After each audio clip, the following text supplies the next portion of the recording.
Victor கியூகோ என்கிற ஒரு மிக முக்கியமான எழுத்தாளன். அவன் எழுதிய புத்தகத்தின் பெயர் லே மெசரபிள்.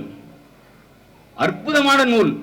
அந்த லே மெசரபிள் நூல் தான் பின்னாளின் ஞான ஒளி என்கிற புத்தகம் படமாக திரைப்படமாக வெளிவருகிறது.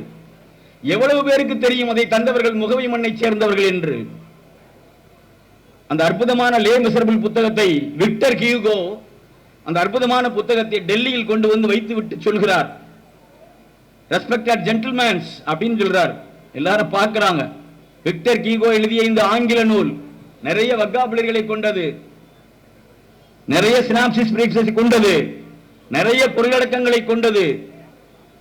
இந்த நூலை யாராவது தமிழில் மொழிபெயர்த்து தர முடியுமா என்று கேட்கிறார்கள். எப்படிப்பட்ட மண் இந்த மண்ணை நீங்கள் எல்லோரும் புரிந்து கொள்ள வேண்டும். இந்த புத்தக திருவிழா எவ்வளவோ பெரிய சாட்சியங்களை இந்த முகவை மண்ணிலே இருந்து தந்திருக்கிறது. ஆனால் நமக்குத்தான் தெரியவில்லை. 10 நிமிடம் தான் எனக்கு பேசுவதற்கு பெர்மிஷன் கொடுத்தாங்க. அவரோடு 10 நிமிடம் பேசிவிட்டு வந்துவிட வேண்டும். சிவகங்கை அறிவொளி இயக்கத்தில் இருக்கேன்.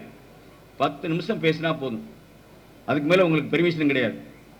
டெல்லியில் போய் இறங்கி என்னை கூட்டிட்டு போய் உள்ள போய் உட்கார வச்சு 10 நிமிடம் பேசி கொண்டிருக்கிறேன். எங்களுடைய பேச்சு 1.5 மணி நேரம் நீண்டு விட்டது. நாம் பேசியதே இவ்வளவு முக்கியமான விஷயங்களை பேசி இருக்கிறோமே.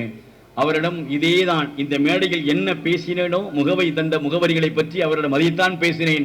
1.5 மணி நேரம் பேசினேன். உள்ளே வந்து காவலாளி வந்தார், உங்களுக்கு 10 நிமிடம் தரப்பட்டிருக்கிறது, 1.5 மணி நேரம் நீங்கள் பேசிவிட்டீர்கள் என்று அவர் சொல்கிறார். உடனே எதிர்த்தாப்பில் அவர் சொன்னாரு, முகவையிலே இவ்வளவு விஷயங்கள் என்று இருப்பதை நான் காளீஸ்வரனிடம் தெரிந்து கொண்டேன். இன்னும் ஒரு 1/2 மணி நேரம் மட்டும் என்று 2 மணி நேரம் பேச வைத்து என்னுடைய பேச்சை முகவரியினுடைய ஆளுமைகளை பற்றி தெரிந்து கொண்ட அந்த மாபெரும் மனிதனுடைய பெயர் அப்துல் கலாம். ஒரு சாதாரண காளீஸ்வரனுடைய பேச்சை,